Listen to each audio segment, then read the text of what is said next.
में आपकी वीडियो ने हेल्प किया, मुझे उबारा, कुछ अलग सीखने को मिला। मतलब जो जीवन को मैं आज तक समझता था स्कूल से लेके कॉलेज, कॉलेज से लेके लाइफ बस खत्म, उससे हटके आपकी वीडियो को देख के लगता है कि मतलब जीवन कुछ और है, हमें सिर्फ इतने में नहीं रहना चाहिए। ये तो आपका लिए थैंक यू मेरी तरफ से। इसके अलावा सर, जब भी कोई इन्वेंशन होती है या कुछ टॉपिक होते हैं, मैं ये नहीं कहूँगा सारे, लेकिन कुछ कुछ एक्सपीरियंस ऐसा लगता है कि ये चीज़ मैं पहले कर चुका हूँ या सोच चुका हूँ। ऐसा क्यों होता है? तो दो बातें। पहली बात तो जीवन उतना ही नहीं है कि पढ़ाई की नौकरी की फिर खत्म हो गए। इसी बात को एक शायर ने बड़े खूबसूरत तरीके से कहा था, हम क्या कहें अहबाब क्या कार्य नुमाया कर गए। अहबाब का मतलब मित्र, दोस्त। कि हे दोस्त, मैं क्या बताऊं कि मैंने क्या कर दिया कमाल। कार्य नुमाया मतलब नुमाइश करने वाला काम, दुनिया को दिखाने वाला काम। हम क्या कहें अहबाब क्या कार्य नुमाया कर गए, बीए हुए नौकर हुए पेंशन मिली और मर गए। तो जिंदगी सिर्फ ये नहीं है कि बीए हुए, नौकरी की, पेंशन ली और मर गए और झगड़ा करते रहे कि ओल्ड पेंशन की न्यू पेंशन। जिंदगी सिर्फ इतनी थोड़ी है, कुछ तो उसके बियॉन्ड होनी चाहिए ना। और तीसरा सवाल आपने क्या पूछा था? डेजावू। हाँ, ये इसको डेजावू कहते हैं मनोविज्ञान में। डेजावू का मतलब है कुछ होते हुए ये एहसास होना कि ऐसा पहले हो चुका है।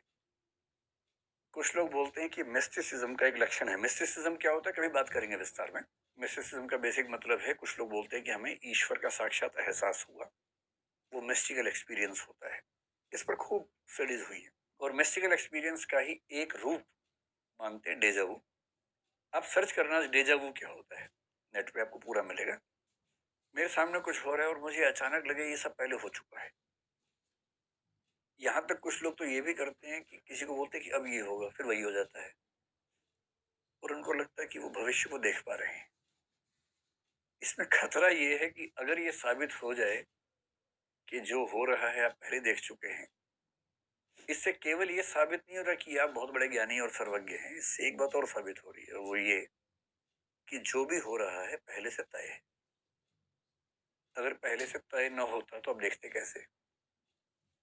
और अगर सब कुछ पहले से तय है तो हम कठपुतलियां हैं। हम हंस भी रहे हैं तो वही पहले से तय था, यानी कि हम खुद कुछ भी नहीं कर रहे। ये बहुत रिस्की प्रोपोजिशन है फिलोसफी में, लेकिन इसका जवाब है। इसका जवाब साइंस ये देती है कि डेजावू इसलिए होता है कि वो एक इंट्यूटिव रीजनिंग का मामला है। अब इंट्यूटिव रीजनिंग एक शब्द आ गया। रीजनिंग एक तो होती है जो हम कॉन्शियस रीजनिंग करते हैं कि रीजनिंग का सवाल है, 2 गुना 3 6, 2 गुना 8 16, आप ऐसे कर रहे हैं, ये तो सोच समझ के रीजनिंग कर रहे हैं। इंट्यूटिव रीजनिंग का मतलब है इंट्यूशन के लेवल पर रीजनिंग हो रही है, और इंट्यूशन में जो होता है वो हमें पता नहीं लगता कैसे हो रहा है वो भी रीजनिंग, पर इंट्यूशन के स्तर पे। और रीजनिंग कैसे है? आप उन्हीं चीजों में ऐसा बोल पाएंगे जो चीजें आपके सामने कई बार हुई हैं या बहुत पहले हुआ था, आपके अनकॉन्शियस में वो चला गया।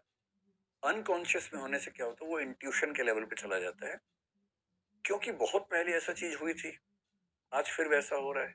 दोनों में तुलना करके आप अनुमान कर रहे हैं, वो दो अलग घटनाएं हैं, मिलती जुलती हैं। पिछले वाली भूल चुके हैं, वो आपके अनकॉन्शियस में है, और आपको आज की घटना देख के लग रहा है कि ये तो मैंने देखा हुआ है, जबकि कुछ और देखा था इससे मिलता जुलता, और अब वो कॉन्शियस माइंड में रहा नहीं, आपके अनकॉन्शियस में है। अनकॉन्शियस से इंट्यूशन का लिंक बनता है।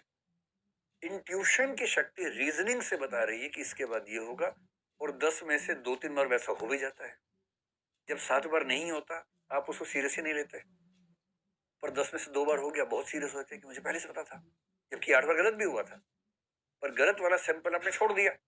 आपने सैंपलिंग चुन चुन के वो की जो सही निकला, और इससे आपको लग रहा है कि पहले से सब तय है और मैं सब जानता हूं, मैं नार्सिसिस्ट हूं।